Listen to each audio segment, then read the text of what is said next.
সম্মানিত হাজিরিন, আজকে আলোচনার বিষয়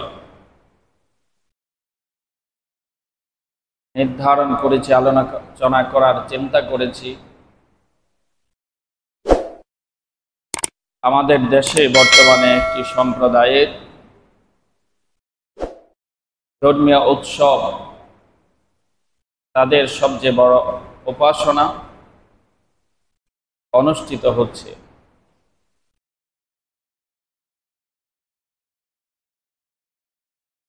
একদিকে তাদের সবচেয়ে বড় উপাসনা, বড় ধর্মীয় উৎসব, অন্যদিকে আল্লাহ তাআলার কাছে সবচেয়ে নিন্দিত, ঘৃণিত, অমার্জনীয় অপরাধ, যেটি হচ্ছে মূর্তি পূজা। শিরকের সবচেয়ে বড় আখড়া, শিরকের সবচেয়ে বড় আয়োজন তাদের এই উপাসনার মাধ্যমে সংগঠিত হয়, তাদের এই ধর্মীয় উৎসবে সংগঠিত হয়। তাদের কাছে এটা সবচেয়ে বড় ধর্মীয় উৎসব, ধর্মীয় উপাসনা। আর ঈমানদারের জন্য সবচেয়ে বড় জঘন্য অপরাধ, অমার্জনীয় অপরাধ, যে গুনাহ আল্লাহ তাআলা কখনো ক্ষমা করেন না। এমন একটি শিরকের আখড়া হচ্ছে এই উৎসব। অত্যন্ত দুঃখের বিষয়, পরিতাপের বিষয়, কারণে অকারণে, প্রয়োজনে অপ্রয়োজনে সহমর্মিতা আর সম্প্রীতির নামে যেটিকে আল্লাহ তাআলা ঈমানদারের জন্য সবচেয়ে নিন্দিত, ঘৃণিত, অমার্জনীয় অপরাধ হিসাবে গণ্য করেছেন, ঘোষণা করেছেন, এমন একটি অপরাধের সাথে মুমিন মুসলমান যেভাবে মিশে যাচ্ছে, মিশ্রিত হয়ে যাচ্ছে, নানান অজুহাতে যেভাবে মুসলমানরা একাকার হয়ে তাদের সাথে মিশে যাচ্ছে, এটা দূর থেকে দেখে আমাদের হৃদয়ের মধ্যে অত্যন্ত কষ্ট পায়, ব্যথিত হই।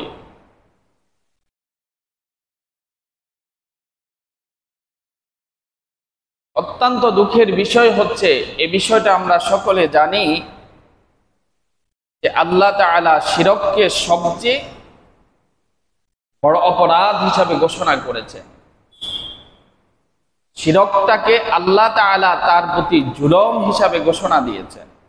আল্লাহ তাআলা কোরআনুল কারীমের মধ্যে ঘোষণা করেছেন, ইন্না শিরকা লাযুলমুন আযীম। যে মানুষ দ্বারা সংগঠিত যত অন্যায় অপরাধ আছে, তার মধ্যে সবচেয়ে বড় অপরাধ, জঘন্য অপরাধ, সীমাহীন অপরাধ হচ্ছে, সেটি হচ্ছে আল্লাহর সাথে অংশীদার স্থাপন করা, শরীক করা। এখানে আল্লাহ তাআলা আযীম শব্দ ব্যবহার করেছেন, যে এটা কেমন অপরাধ? আল্লাহর কাছে এমন এক অমার্জনীয় অপরাধ, যে গুনার কোনো বিস্তৃতি নাই, সীমা নাই, পরিধি নাই। সব গুনাহ আল্লাহ তাআলা ক্ষমা করেন, ক্ষমা করার জন্য আল্লাহ তাআলা ঘোষণা করেছেন, কিন্তু শিরকের গুনাহ এটা আল্লাহ তাআলা কখনো ক্ষমা করবেন না। আল্লাহ কোরআনুল কারীমের মধ্যে ঘোষণা করেছেন। আল্লাহ রাব্বুল আলামিন ইরশাদ করেন, ইন্নাল্লাহা লা ইয়াগফিরু আন ইউশরাকা বিহি ওয়া ইয়াগফিরু মা দুনা যালিক। ইন্নাল্লাহা লা ইয়াগফিরু আন ইউশরাকা বিহি ওয়া ইয়াগফিরু মা দুনা যালিকা লিমান ইয়াশা।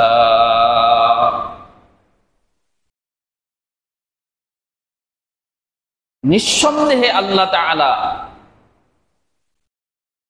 যে ব্যক্তি আল্লাহর সাথে অংশীদার স্থাপন করে, শরীক করে, ওই গুনাহ আল্লাহ তাআলা কখনো ক্ষমা করবেন না। শিরক ব্যতীত অন্যান্য যে সমস্ত গুনাহ আছে, আল্লাহ তাআলা যাকে ইচ্ছা ক্ষমা করে দেন। ওয়া মান ইউশরিক বিল্লাহি ফাকাদ ইফতারা ইসমান আযীমা। যে ব্যক্তি আল্লাহর সাথে অংশীদার স্থাপন করলো, সে আল্লাহ তাআলার উপর অপবাদ আরোপ করলো, বলি নাউযুবিল্লাহ মিন যালিক। অতএব দুর্গা পূজা এটা তাদের সবচেয়ে বড় ধর্মীয় উৎসব, ধর্মীয় উপাসনা।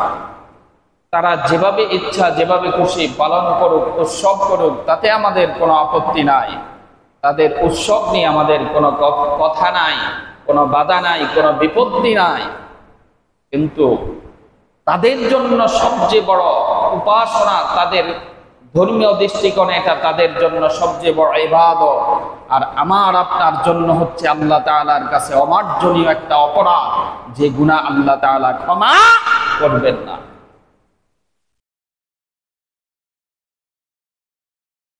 দুর্গা পূজা মুসলিম এদেশের সংখ্যাগরিষ্ঠ মুসলিম দেশ রাষ্ট্রীয়ভাবে তাদের নিরাপত্তার সকল আয়োজন করবে, ব্যবস্থা করবে, তাতেও আমাদের কোনো আপত্তি নাই। বরং এটা দেওয়া রাষ্ট্রের জন্য দায়িত্ব, কর্তব্য তাদের সকল নিরাপত্তা নিশ্চিত করা।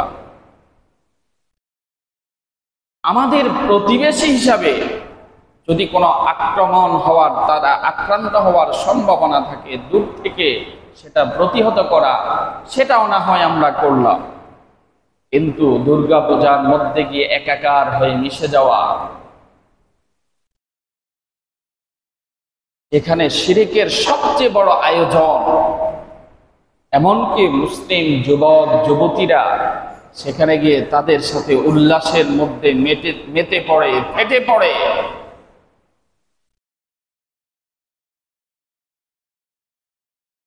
আরে ভাই, গান বাদ্য যেখানে হয়, যেখানে কোনো শিরক হয় না, গান বাদ্য শুধুমাত্র গান বাজনা হয়, গানের ব্যাপারে ইসলামের ফাতাওয়া হচ্ছে ইস্তেমাউল মালাইহি মাসিয়া। কোন ব্যক্তি যদি গানের মজলিসের মধ্যে গান শুনে সে গান শোনাটা হচ্ছে ইস্তেমাউল মালাহি মাসিয়া। এটা অনেক বড় একটা পাপ, অন্যায়, কবিরা গুনাহ। ওয়াল জুলুসু আলাইহা ফিসকুন, গানের মজলিসে বসা এটা হচ্ছে ফাসিকি কাজ। যে ব্যক্তি গানের মজলিসে বসে সে ফাসিক হয়ে যায়। ওয়া তালাজ্জুজু বিহা কুফরুন, গান শুনে কেউ যদি মজা করে, হাতে তালি দেয়, ওহ গানটা কি মজা, এটা কুফুরি। যে ব্যক্তি গান শোনার পর হাতে তালি দেয়, মজা করে, গানটা অনেক মজা, ওই লোকটার সাথে সাথে কাফের হয়ে যায়, বলি নাউযুবিল্লাহ। এমনকি উলামায়ে কেরাম বলেছেন, গান শোনার পর কেউ যদি মজা করে, ওই লোকটা কাফের হওয়ার কারণে তৎক্ষণাৎ তার স্ত্রী তালাক হয়ে যায়। এটা হচ্ছে গানের ব্যাপারে ফতোয়া। আর যেখানে সবচেয়ে শিরকের বড় আয়োজন, সেখানে গিয়ে আনন্দ ফুর্তি যারা করবে, তারা তো আরো অনেক আগে ঈমান থেকে বের হয়ে যাবে, তারা ওই সম্প্রদায়ের সাথে মিশ্রিত হয়ে যাবে, বলি নাউযুবিল্লাহ।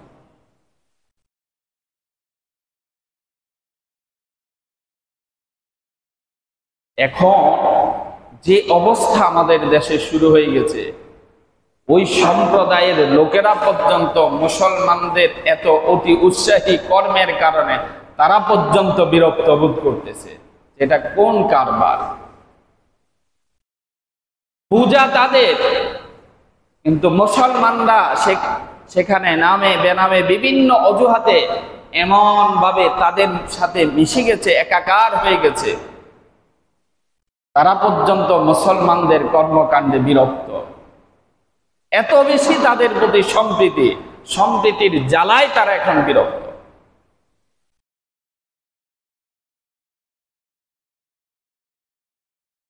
আমরা পূর্বেই বলেছি আলোচনা, যে একজন কাফের মুশরিক সে যে ধর্মের হোক, তার সাথে আমার সহাবস্থান হতে পারে, কিন্তু বন্ধুত্ব হওয়ার কোনো সুযোগ নাই। কাফের মুশরিকদের সাথে আমার প্রতিবেশী হতে পারে, সহাবস্থান হতে পারে, কিন্তু তার সাথে বন্ধুত্ব মেলামেশা করার সুযোগ নাই।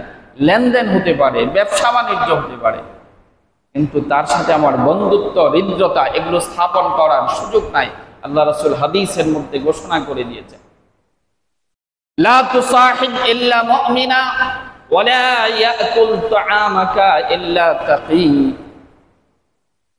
ইমামদার ব্যতীত একজন ইমামদার অন্য কোনো ব্যক্তির সাথে বন্ধুত্ব স্থাপন করতে পারে না। লা তুসাহিবিল্লা মুমিনা, মুমিনের বন্ধু হবে অপর কোন মুমিন, মুমিন ব্যতীত অন্য কারো সাথে মুমিন বন্ধুত্ব স্থাপন করতে পারে না।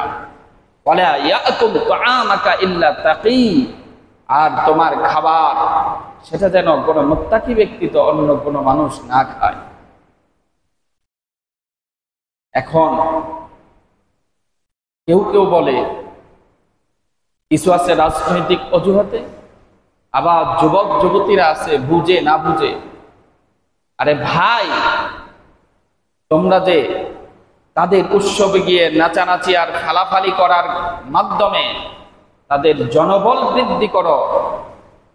ইবনে হাজার আসকালানী রহমতুল্লাহ আলাইহি বুখারীর একটি শ্রেষ্ঠ ব্যাখ্যা গ্রন্থ ফাতহুল বারীর মধ্যে উল্লেখ করেছেন, রাসূলুল্লাহ সাল্লাল্লাহু আলাইহি ওয়াসাল্লাম ইরশাদ করেন, মান কাসসারা সাওয়াদা কওমিন ফাহুয়া মিনহুম। যে ব্যক্তি কোন সম্প্রদায়ের কোন কওমের জনবল বৃদ্ধি করে সে তাদের অন্তর্ভুক্ত হয়ে যায়। আপনি যদি একটা ধর্মীয় উৎসবে, মুসলমানদের ধর্মীয় উৎসবের মধ্যে গিয়ে জনবল বৃদ্ধি করেন, মান কাসসারা সাওয়াদা কওমিন, আপনি একটা ধর্মীয় উৎসবের মধ্যে গেলেন, মুসলমানদের একটা মাহফিলে যায়, সেখানে যদি জনবল বৃদ্ধি করেন তাদের অন্তর্ভুক্ত হয়ে গেলেন, তারা যা সওয়াব পাবে সে সওয়াব পাবে। আর সেটা যদি কোনো কাফের মুশরিকদের অনুষ্ঠানের মধ্যে হয়, মান কাসসারা সাওয়াদা কওমিন ফাহুয়া মিনহুম, কাফের মুশরিকদের কোন অনুষ্ঠানের মধ্যে গিয়ে সেখানে যদি জনবল বৃদ্ধি করেন, সংখ্যাধিক্য তৈরি করেন, আপনি তাদের অন্তর্ভুক্ত হয়ে যাবেন বলি নাউযুবিল্লাহ। তাহলে যারা কোন প্রকার রাষ্ট্রীয় দায়িত্বের মধ্যে নাই, কিছুর মধ্যে নাই, কিন্তু দুর্গা উৎসবে গিয়ে রাত দিন সেখানে বসে আওয়াজ ভর্তি করে, আপনি তো বিনা দলিলে কাফের হয়ে যাচ্ছে।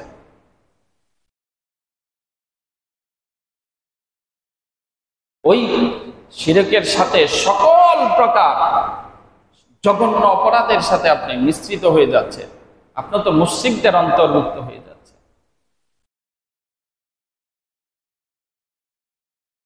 নিরাপত্তা দেওয়ার দায়িত্ব তো রাষ্ট্রের, এটাকে সমর্থন করা, শুভেচ্ছা জানানো কোনো কিছু মুসলমানদের জন্য বৈধ না। বলেন না, আপনি চিন্তা করেন, এটা স্বাভাবিক জ্ঞান দিয়ে চিন্তা করেন, ইসলামের মধ্যে মুমিনের জন্য সবচেয়ে জঘন্য অপরাধ কোনটা বলেন? শিরিক না?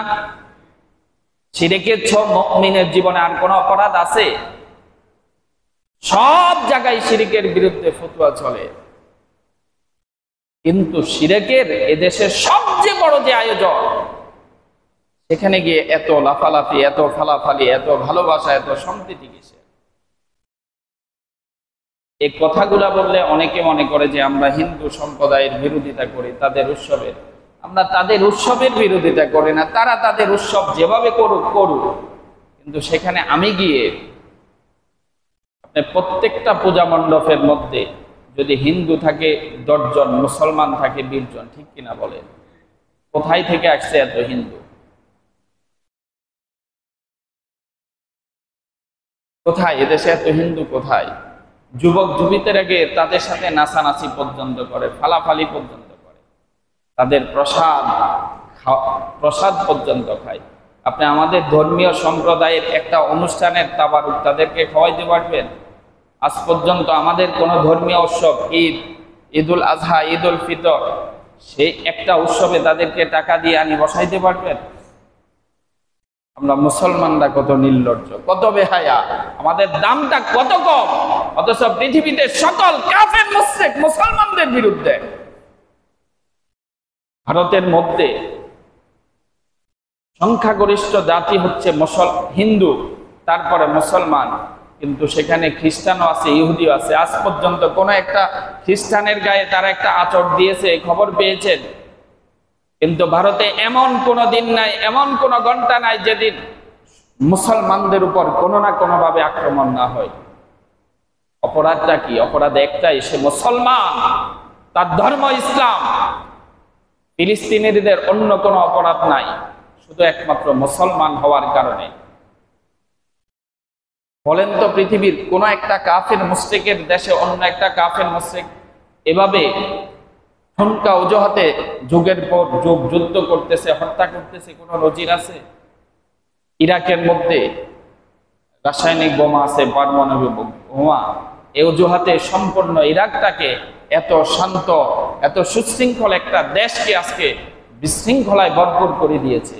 যে বোমার অজুহাতে ইরাকে হামলা করেছে, শেষ পর্যন্ত সাদ্দাম হোসেনের দাড়িমোছের ভিতরে বোমা খুঁজছে, ঠিক কিনা বলে?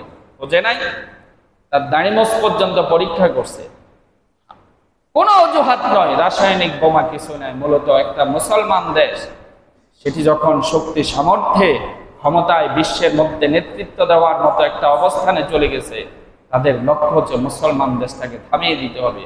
এজন্য মুসলমানকে এভাবে পৃথিবীর দেশে দেশে প্রত্যেকটা মুসলমানকে, লিবিয়ার মতো এমন একটা সুশৃঙ্খল দেশ, এমন একটা শান্তিময় দেশকে তারা ধ্বংস করে দিয়েছে। একটা মুসলমানদের যখন একটু ঢানা বিস্তার করে দাঁড়ানোর চেষ্টা করে, নিজের সক্ষমতায় যখন দাঁড়ানোর চেষ্টা করে, তখন এই কাফের মুশরিকরা কোনো না কোনো অজুহাতে ওই মুসলমান দেশকে খতম করে দেয়, ধ্বংস করে দেয়, মুসলমান দেশটাকে পঙ্গু করে দেয়। প্রত্যেকটা আফগানিস্তানে কি অজুহাত ছিল? ইরাকে কি অজুহাত ছিল? ফিলিস্তিনের ভূমিতে যে ইহুদিদেরকে করুণা করে জায়গা দিয়েছে, ঠাঁই দিয়েছে, আশ্রয় দিয়েছে, আজকে সে ইহুদিরা ফিলিস্তিনিদেরকে নির্বিচারে হত্যা করছে। আছে কাফের মুশরিকদের কোন জবাব আছে? ব্রিটেন একদিকে জাতিসংঘের মধ্যে প্রতিবাদ জানায়, গত 2 দিন আগেও তারা 1 লক্ষ বুলেট ইসরায়েলকে দিয়েছে। এটা হচ্ছে মুসলমানদের সাথে উপহাস। যে কথা বলার উদ্দেশ্য, পৃথিবীর সকল কাফের মুশরিক সে যেই ধর্মের হোক, মুসলমানদের বিরুদ্ধে, অথচ আমরা মুসলমানরা সব সময় তাদের আনুগত্য, তাদের গোলামিতে লিপ্ত। আরে ভাই, বদরের যুদ্ধ হয়েছিল, মুসলমানদের মুজাহিদদের সংখ্যা কত ছিল? 313 জন, নিরস্ত্র, সামান্য কিছু অস্ত্র নিয়ে, অল্প কয়েকটা ঘোড়া নিয়ে 1000 অশ্বারোহী, অনেক অত্যাধুনিক অস্ত্রের মোকাবেলায় 313 জন মুসলমান জিহাদে জয়ী হয়েছেন শুধুমাত্র ঈমানের বলে। আজকে আমরা সামান্য এই দেশে কয় পার্সেন্ট ভোট আছে হিন্দুদের? 6-7%। অথচ তাদের করুণা লাভের জন্য, তাদের দৃষ্টি আকর্ষণ করার জন্য, বিদেশি প্রভুদেরকে খুশি করার জন্য কেন এত প্রীতি?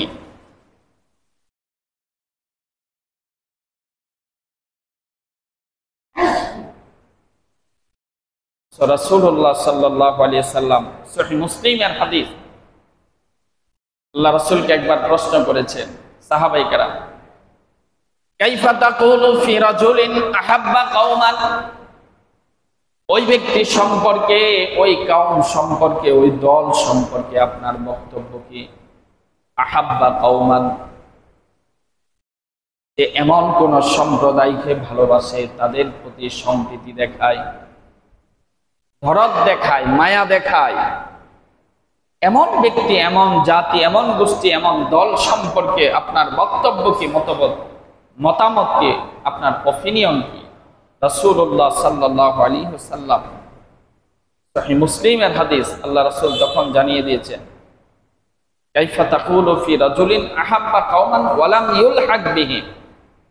আল্লাহ রাসূল জবাব দিয়েছেন, ফাকালা আল মারউ মা'a মান আহাব্বা, যে ব্যক্তি যাকে ভালোবাসবে, যার সাথে সম্প্রীতি স্থাপন করবে, বন্ধুত্ব দেখাবে, ওই ব্যক্তি ওই সম্প্রদায়ের অন্তর্ভুক্ত হয়ে যাবে। আপনি একজন মুমিন হয়ে আপনার চেয়ে আরো ভালো একজন মুমিন, আপনার চেয়ে ভালো একজন আল্লাহওয়ালা ব্যক্তির সাথে যদি সম্প্রীতি, ভালোবাসা, মহব্বত রাখেন, আপনার জীবনাচরণ, আমল, আখলাক যেমনই হোক, আপনার পরকালীন জীবন, হাসর নসর গুলো আল্লাহ তাআলা ওই ইমানদার, দিনদার ব্যক্তির সাথে জুড়ে দিবেন। সুবহানাল্লাহ। আর আপনি একজন ইমানদার হয়ে আপনার উঠা বসা, বন্ধুত্ব, সহচর্য যদি কোনো কাফের মুশরিকদের সাথে হয়, তাদের সাথে যদি সম্প্রীতি হয়, সেটা আল্লাহ তাআলা তাদের সাথে জুড়ে দিবেন বলি নাউযুবিল্লাহ। কোনো দৃষ্টিকোণে, কোনো অজুহাতে কাফেরদের সাথে এত বেশি উঠা বসা, এত কোনো বন্ধুত্ব, কোনো সহচর্য, এগুলো মুসলমানদের করার কোনো সুযোগ, যেখানে সমস্ত বিশ্বের কাফের মুশরিকরা মুসলমানদের বিরুদ্ধে এক, অথচ আমরা মুসলমানরা ক্ষমতায় কেউ যাওয়ার জন্য, কেউ ক্ষমতায় টিকে থাকার জন্য সব সময় তাদের কাছে ধর্ণা দিই। ইসলাম আমাদেরকে কি শিখিয়েছে? সাইয়েদনা ওমর ফারুক রাদিয়াল্লাহু তাআলা আনহু একবার সাহাবায়ে কেরামদের কোনো একটা কারণে, কোন একটা বিষয়কে কেন্দ্র করে ওমর রাদিয়াল্লাহু তাআলা আনহু ক্ষিপ্ত হয়ে গেলেন, উত্তেজিত হয়ে আল্লাহ রাসূলকে প্রশ্ন করলেন, ইয়া রাসূলুল্লাহ, আলাসনা আলাল হক ওয়া হুম আলাল বাতিল? হে আল্লাহ রাসূল, আমরা কি হকের উপর নয়, আর যারা আমাদের বিরুদ্ধবাদী কাফের মুশরিক তারা কি বাতিলের উপর নয়? রাসূলুল্লাহ সাল্লাল্লাহু আলাইহি সাল্লাম জবাব দিলেন, বালা, হ্যাঁ অবশ্যই আমরা হকের উপর, আমাদের বিরুদ্ধবাদী কাফের মুশরিকরা তারা বাতিলের উপর। আবার ওমর রাদিয়াল্লাহু তাআলা আনহু আল্লাহ রাসূলকে প্রশ্ন করলেন, আলাইসা কাতলানা ফিল জান্নাহ ওয়া কাতলাহুম ফিন নার? আমরা যদি কাফের মুশরিকদের সাথে লড়াই করে তাদের চোখের সামনে চোখ তুলে কথা বলে, তাদের মুখের উপর জবাব দিয়ে যদি আমরা আমাদের জীবনটাকে বিলিয়ে দেয়, তাহলে আমাদের পরবর্তী স্থান কি জান্নাত নয়? আলাইসা কাতলানা ফিল জান্নাহ, আমাদের জীবনের বিনিময় কি জান্নাত নয়? কাতলাহুম ফিন নার, আর তারা যদি আমাদের সাথে লড়াই করে নিহত হয়, তাদের জন্য কি জাহান্নাম নয়? রাসূলুল্লাহ সাল্লাল্লাহু আলাইহি সাল্লাম তখন জবাব দিয়েছেন, বালা, হ্যাঁ অবশ্যই আমাদের জীবনের বিনিময় তো জান্নাত। মুমিনের রক্তের বিনিময় তো আল্লাহর কাছে জান্নাত ছাড়া আর কিছুই নয়। তখন ওমর রাদিয়াল্লাহু তাআলা আনহু আল্লাহ রাসূলকে প্রশ্ন করলেন, ফাআলামা নু'তি দানিয়াতা ফি দীনিনা? যদি আমরা যদি হকের উপরে থাকি, তারা যদি বাতিলের উপরে থাকে, আমাদের জীবনের বিনিময় যদি আল্লাহ তাআলা জান্নাত রেখে দিয়েছেন, তাদের জীবনের বিনিময় যদি জাহান্নাম হয়, তাহলে আমরা আমাদের দ্বীনের ব্যাপারে, ধর্মের ব্যাপারে এত দীনতা আমাদের কেন আমরা তাদের সাথে আপোষ করব? আমরা তো বাঁচলেও লাভবান, মরলেও লাভবান। আলামা নু'তি দানিয়াতা ফি দীনিনা, তাহলে আমরা কেন আমাদের দ্বীনের ব্যাপারে বশ্যতা স্বীকার করব? জীবন যদি দিতে হয় দিব, তবু কাফেরদের চোখে চোখ রেখে কথা বলবো, এক চুল পরিমাণও ছাড় দিব না।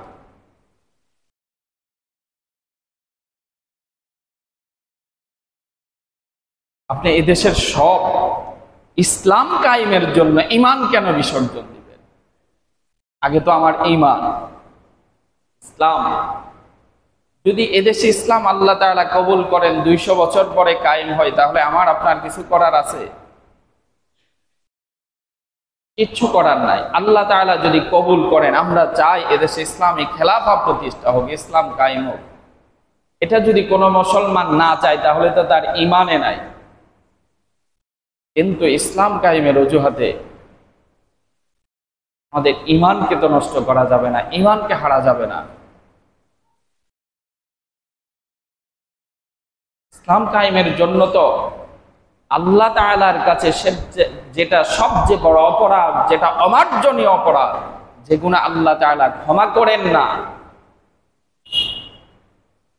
শিরিক,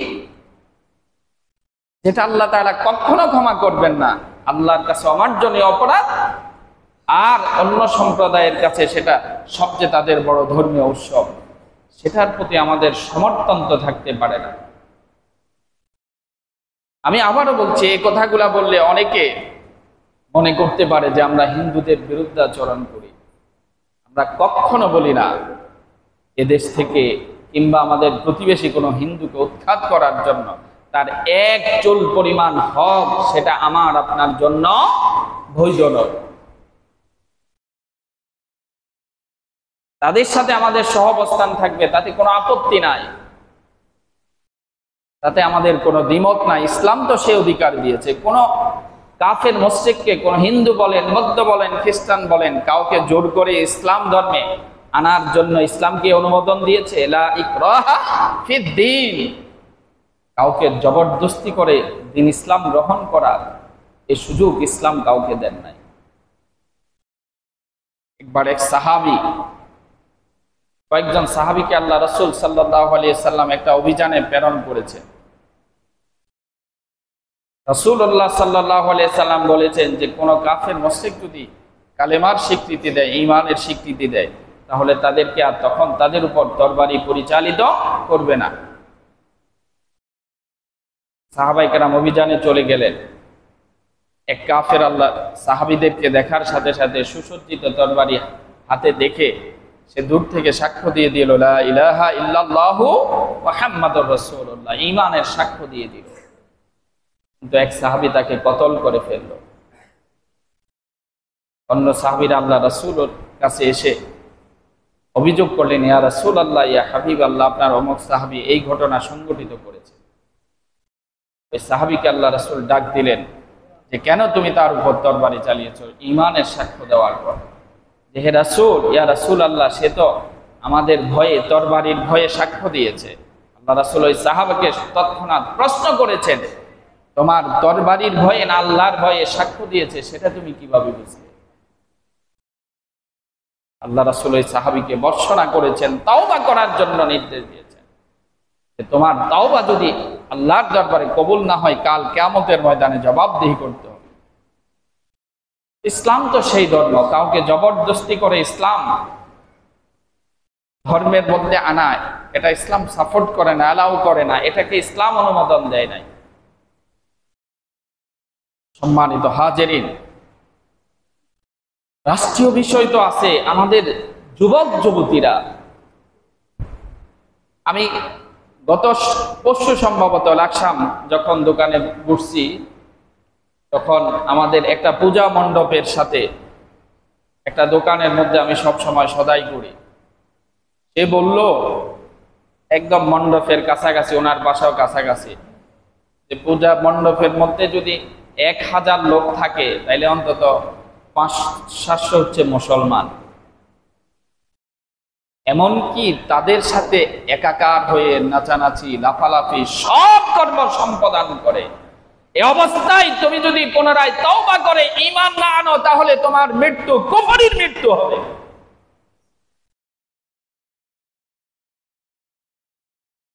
যতক্ষণ পর্যন্ত পুনরায় তওবা করে ঈমান না আনবে, যেই সমস্ত যুবক যুবতীরা সেখানে গিয়ে অকারণে কোন প্রকার দায়িত্ব ছাড়া, তুমি কি পুলিশের চাকরি করো, নিরাপত্তার জন্য গিয়েছো, সেনাবাহিনীতে চাকরি করো, রাষ্ট্রীয় কোনো কাজ আছে তোমার, বিনা কারণে যেই সমস্ত যুবক যুবতীরা কিংবা বয়োবৃদ্ধ যারাই তাদের পূজা মণ্ডপে গিয়ে তাদের সাথে আমোদ ফুর্তি করেছে, বিনা বাক্যে ওই ব্যক্তি কাফের মুশরিক বলি নাউযুবিল্লাহ।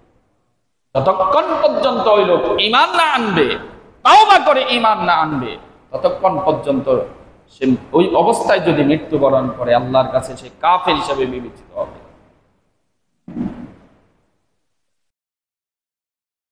মান তাশাব্বাহা বিকাউমিন ফাহুয়া মিনহুম, রাসূলুল্লাহ সাল্লাল্লাহু আলাইহি সাল্লামের হাদিস। যে ব্যক্তি যে সম্প্রদায়ের সাথে সাদৃশ্য স্থাপন করে, ওই ব্যক্তি ওই সম্প্রদায়ের অন্তর্ভুক্ত হয়ে যায়। তাহলে হিন্দুদের পূজায় গিয়ে যে ব্যক্তি নাচানাচি ফালাফালি করে, এর চেয়ে বড় সাদৃশ্যের আর কি প্রমাণ আছে? সেখানে পাশ দিয়ে হাঁটাও তো ওই মুহূর্তে মুমিনের জন্য বৈধ নয়। সম্মানিত হাজিরিন, যদি কেউ আমরা এই সমস্ত কাজের সাথে প্রত্যক্ষ পরোক্ষভাবে মিশ্রিত হই, আমি অনুরোধ করব, আহ্বান করব, তাওবা করে ঈমান আনেন, ঈমান নবায়ন করেন, অন্যথায় আপনার মৃত্যুটা কুফরির উপর মৃত্যু হবে। আল্লাহ তাআলা আমাদেরকে ভবিষ্যতে এই সমস্ত গর্হিত কাজ থেকে বাঁচার তৌফিক দান করুন। একটি কথা খেয়াল রাখবেন, এটা তাদের সবচেয়ে বড় ধর্মীয় উপাসনা, আমার আপনার জন্য আল্লাহ তাআলার পক্ষ থেকে আসমানের নিচে জমিনের উপরে সবচেয়ে মহা অপরাধ হচ্ছে এই কাজটা। শিরিকের চেয়ে বড় গুনাহ আর নাই।